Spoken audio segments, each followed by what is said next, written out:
সম্মানিত দর্শক, আমাদের বাংলায় একটা প্রবাদ আছে যে পচা শামুকে পা কাটে, এবং সম্ভবত আওয়ামী লীগের এখন পচা শামুকে পা কাটার মতো উপক্রম হয়েছে। কিভাবে হয়েছে সেটা বলবো। কবরে যখন রাখি আমরা একটা আয়াত পড়ি না, মিনহা খালাকনাকুম অফিহা নুইদুকুম অমিনহা নুখরিজুকুম তারাতান উখরা। অর্থাৎ হে মানুষ, তোমাকে এই মাটি থেকে তৈরি করা হয়েছিল, আবার এই মাটির মধ্যেই তোমাকে রাখা হলো, আবার এই মাটি থেকে কিয়ামতের দিন তুমি উঠে আসবে। এগুলো অর্থ আমরা ওই কবরে যখন লাশ রাখি তখন এই দোয়াটা পড়ি। তদ্রূপ আপনার যেখানে আপনার উত্থান, যেভাবে উত্থান হয় ওখান থেকেই আপনার পতন শুরু হয়ে যায়। আমাদের এই সরকারের যে উত্থান আমলাতন্ত্র থেকে, এই সরকার সবচেয়ে বেশি বেনিফিট নিয়েছে জুডিশিয়ারি থেকে। তো কাজেই এই সুপ্রিম কোর্ট থেকে হয়তো আবার এমন একটা রায় চলে আসতে পারে প্রকৃতির দয়ায়, যেটি কিনা এই সরকারের মাথায় একেবারে বজ্রপাতের মতো ঘটনা ঘটিয়ে দিতে পারে। আসসালামু আলাইকুম। আওয়ামী লীগের এখন পচা শামুকে পা কাটার উপক্রম হয়েছে। সে প্রশাসক এমনই মন্তব্য করেছেন আওয়ামী লীগের সাবেক নেতা গোলাম মাওলা রনি।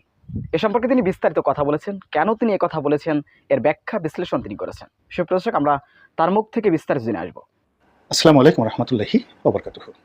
সম্মানিত দর্শক, আমাদের বাংলায় একটা প্রবাদ আছে যে পচা শামুকে পা কাটে, এবং সম্ভবত আওয়ামী লীগের এখন পচা শামুকে পা কাটার মতো উপক্রম হয়েছে।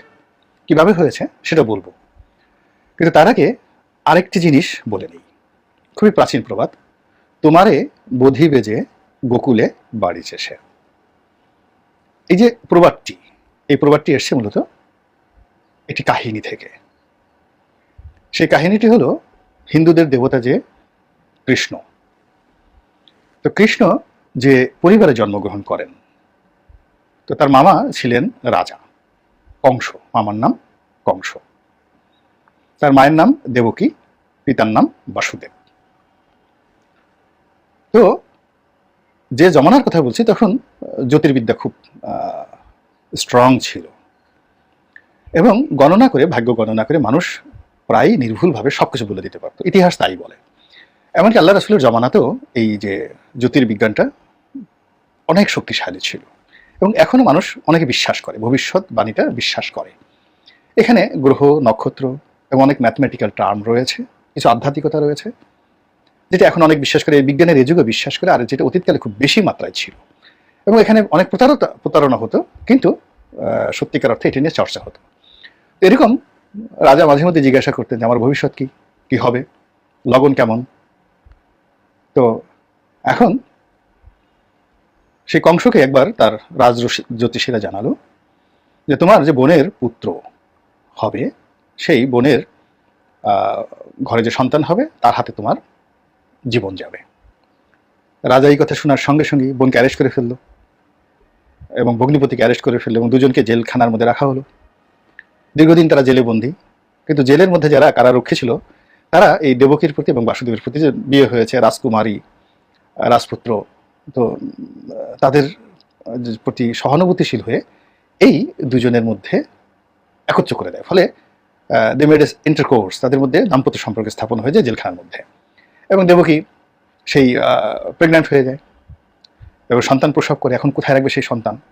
পরে দেখা গেল সেই জেলের যারা কর্মকর্তা, জেলার ছিলেন, তারা রাজার ভয়ে সেই নবজাতক শিশুকে অনেক দূরে সেই গোয়াল ঘরে, এক যে গোয়ালা, তো সেখানে রেখে আসে, এবং সেখানেই কৃষ্ণ বুড়ো হতে থাকেন।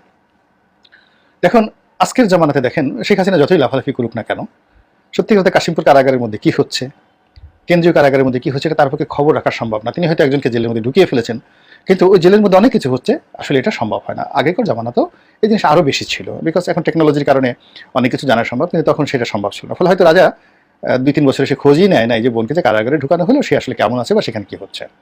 তো নির্দিষ্ট সময় পর, অনেকদিন পরে রাজা হঠাৎ খেয়াল হলো, তিনি রাজ জ্যোতিষীকে ডেকে বললেন যে কি হলো তোমার ভবিষ্যৎবাণী, কই আমার বোনের ছেলে সন্তান কই, বা কে আমাকে হত্যা করবে এখন? তখন তিনি বলেছিলেন যে তোমার বোধি বেজে গোকুলে বাড়িছে সে, গোয়ালার গোয়াল ঘরে সে বেড়ে উঠছে। এবং আপনারা জানেন যে পরবর্তীতে কৃষ্ণর সঙ্গে তার মামার যে যুদ্ধ হয়েছিল, সেই যুদ্ধে কংস মারা গিয়েছিল। এই হলো ইতিহাস, এবং এটা কত বছরের ইতিহাস? 5000 বছরের পুরনো। মহাভারতের ওই জমানাটাতে কৃষ্ণ ছিলেন দেবতা হিসেবে পৃথিবীতে। এখন আমাদের সমাজে এই 1000 বছর ধরে এই প্রবাদটি চলে আসছে যে আমাকে যে ক্ষতি করবে, বাইরের লোক না, আমার আশেপাশে সে লোক বসে আছে, আমার ঘরের মধ্যে বসে আছে, এবং বেশিরভাগ মানুষ এই নিজস্ব লোকজনের দ্বারা ক্ষতিগ্রস্ত হয়। তা আওয়ামী লীগের জন্য অতীতকালে সে 1954-এ কিংবা 75 সনে তারা যে বিপর্যয়ের মুখে পড়েছে, ক্ষতির মুখে পড়েছে, বাইরে থেকে লোক আসেনি, নিজেদের ভেতরকার লোক যারা গোকুলে বেড়ে উঠেছিল, বঙ্গবন্ধুর ঘরে খেয়ে, বঙ্গবন্ধুরটা খেয়ে, বঙ্গবন্ধুর গলা ধরে বঙ্গবন্ধুর গলায় ছুরি চালিয়ে দিয়েছিল। আবার প্রধানমন্ত্রী শেখ হাসিনাকে যারা বিপদে ফেলেছিল পুরো 80-র দশকে, তারা বাইরের কেউ ছিলেন না। আওয়ামী লীগের মধ্যে আওয়ামী লীগ ভেঙে গেছে, অন্তর্দ্বন্দ্ব সৃষ্টি হয়েছে, অনেক লোক বেরিয়ে গেছে, অনেক লোক আসছে। বিএনপির কোনো লোক পুরো 80-র দশকে শেখ হাসিনাকে কিচ্ছু করেনি। তার যত বিপদ বিপত্তি সব আওয়ামী লীগের লোক করেছে। এরা কেউ এরশাদের কাছে তথ্য পাচার করেছে, বিএনপির কাছে তথ্য পাচার করেছে, কেউ সন্ত্রাসী বাহিনী লেলিয়ে দিয়েছে, কেউ নিজে শেখ হাসিনার বিরুদ্ধে বিদ্রোহ করেছে, দলকে ভেঙেছে, আলাদা দল গঠন করেছে, ছাত্রলীগকে ভেঙেছে, আলাদা ছাত্রলীগ করেছে, আবার ছাত্রলীগ করে শেখ হাসিনার উপর সরাসরি আক্রমণ চালিয়েছে আওয়ামী লীগের লোক, গোকুলের লোক। আবার 96 থেকে 2001 সন পর্যন্ত আওয়ামী লীগ যে ক্ষমতায় ছিল তখন একই অবস্থা।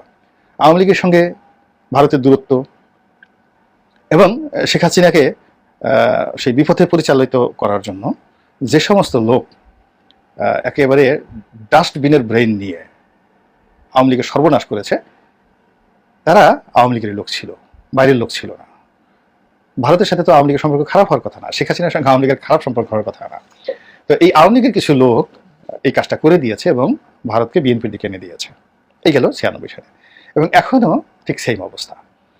এখনো যে সমস্যাগুলো তৈরি হচ্ছে আওয়ামী লীগের, অর্থনৈতিক, কূটনৈতিক, তারপর সাংগঠনিক, এরপর তার যে সকল দুর্নাম বদনাম, এই মুহূর্তে ধরেন এই যে ভোট চোরের বদনাম আসছে, রাতের ভোট, দিনের ভোট, তারপর সিল মারা, এই যা কিছু দামি ভোট। বিশ্বাস করেন আওয়ামী লীগের শত শত এমপি প্রার্থী আছেন যারা যে কোনো মূল্যে নির্বাচনে ফেয়ার কম্পিটিশন করে জিততে আগ্রহী অথবা পরাজিত হতে আগ্রহী, কিন্তু এই যে পুলিশ তাদেরকে সিল মেরে যা কিছু করেছে, এটা আওয়ামী লীগের অন্তত পক্ষে 60% যারা সত্যিকার অর্থে বোনাফাইড ওয়ার্কার তারা কেউ চায়নি। আর যারা নতুন আসছেন তারা বেশ এনজয় করছেন যে চোখে। তাহলে এর ফলে কি হচ্ছে, আওয়ামী লীগের মধ্যে যে রসায়ন, সেই রসায়নটা নষ্ট হয়ে গেছে। এবং আওয়ামী লীগের ভিতরে যে শত্রু বাহিনী তৈরি হয়েছে, এবং এই শত্রু বাহিনী হলো মোশতাকদের চেয়েও ডেঞ্জারাস শত্রু বাহিনী তৈরি হয়েছে, অকল্পনীয় শত্রু বাহিনী তৈরি হয়েছে এবং গিজ গিজ গিজ গিজ করছে। এদেরকে আপনি কি যোগ বলবেন, হায়না বলবেন, শকুন বলবেন, কোনো কিছু বললেই এদের মানে আসলে এদেরকে বড় করা হয়, এরা এর চেয়েও খারাপ। এইরকম অসংখ্য আওয়ামী লীগকে ক্ষতি করার জন্য আওয়ামী লীগের মধ্যে এরকম লোক তৈরি হয়ে আছে, যাদের বেশিরভাগই আওয়ামী লীগের সঙ্গে সম্পর্ক ছিল না। আর আওয়ামী লীগের মধ্যে একটা বিরাট গ্রুপ রয়েছে, যেই গ্রুপ অভিমান করে বসে আছে, কথা বলছে না, এবং আচ্ছা ঠিক আছে আমার আর করার কি আছে, হাত পা ছেড়ে দিয়ে মন মাঝি তোর বৈঠা নেড়ে আমি আর বাইতে পারলাম না, এইভাবে বসে আছে। আর সব দায় দায়িত্ব প্রধানমন্ত্রীর উপর ছেড়ে দিয়ে বসে আছে। আর প্রধানমন্ত্রীও যেহেতু মানবিক, পৃথিবীর অন্য যে কোনো মানুষের মতো তিনিও মানবিক দোষ গুণ দ্বারা দুষ্ট অথবা শিষ্ট। তো কাজী যখন অ্যাবসলিউট পাওয়ার পায় একজন মানুষ, তার মধ্যে একটা ধারণা জন্মে যে আমি পারি, সব পারি, আই ক্যান ডু এনিথিং। কখনো কখনো মানুষের মধ্যে অ্যাবসলিউট পাওয়ার পর মনে হয় যে আমার মধ্যে হয়তো কোনো অলৌকিক ক্ষমতা রয়েছে। তো এই জিনিসগুলো হয়তো তার মধ্যে তৈরি হয়ে যেতে পারে, যেটা নরেন্দ্র মোদীর মধ্যে হয়েছিল, যেটা এই নির্বাচনে সে সেখান থেকে ফিরে আসার সুযোগ পেয়েছে।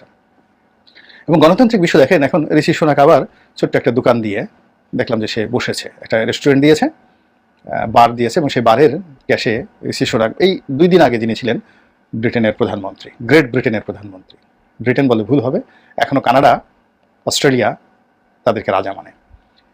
তো সেই গ্রেট ব্রিটেনের প্রধানমন্ত্রী যেদিন থেকে বের হলেন এবং তার ক্ষমতা চলে গেল, উইদিন ফিউ আওয়ার্সের মধ্যে তিনি প্রধানমন্ত্রীর বাসভবন ছেড়ে একেবারে খালি হাতে তার স্ত্রীকে নিয়ে বের হয়ে আসলেন।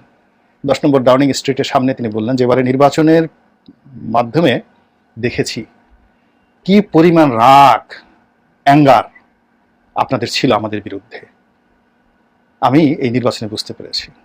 আমার দলের অনেক লোক সর্বোচ্চ চেষ্টা করেছে, কিন্তু তারা পারেনি, কেননা আমার নেতৃত্বটা ভালো ছিল না। আই এম সরি, আমি দুঃখিত। আমি এই দল থেকে পদত্যাগ করব খুব দ্রুত, এবং এই আরেকজন উত্তরাধিকারী যিনি আসবেন তার হাতে ক্ষমতা দিয়ে আমি এখান থেকে চলে যাব। আমি আপনাদের চেহারায় অ্যাঙ্গার দেখেছি, এবং আমি আপনাদের এই যে কষ্ট দিয়েছি, আপনারা আমার প্রতি রাগ হয়েছেন, এটা আমাকে এখন কষ্ট দিচ্ছে। আমি কেন এই কথাটা আগে বুঝতে পারিনি। অসাধারণ দেখেন ডেমোক্রেসি। ভারতও ঠিক সেম অবস্থা।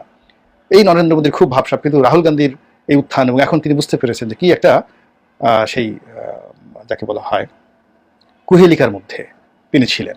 কিন্তু আমাদের দুর্ভাগ্য যে আমাদের দেশের প্রধানমন্ত্রী এখনো বুঝতে পারছে না। তিনি মনে করছেন যে তিনি বঙ্গবন্ধু কন্যা, সারা দেশের মানুষ তাকে ভালোবাসে, আর যারা তার সমালোচনা করে তারা বেঈমান, মুনাফেক, রাজাকার, আলবদর, স্বাধীনতা বিরোধী। এই জিনিসটা তার মধ্যে কিন্তু একেবারে বদ্ধমূল হয়ে আছে।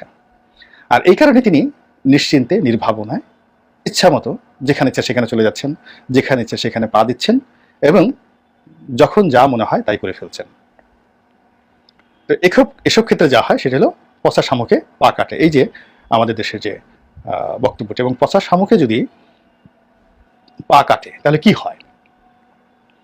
কেবলই মাত্র পচা শামুকে পা কাটলে একটু রক্ত বের হয়, তারপর সেটা ব্যান্ডেজ করলে ঠিক হয়? না। পচা শামুকে যখন পা কাটে তখন ওই পায়ে গ্যাংগ্রিন হয়ে যায়।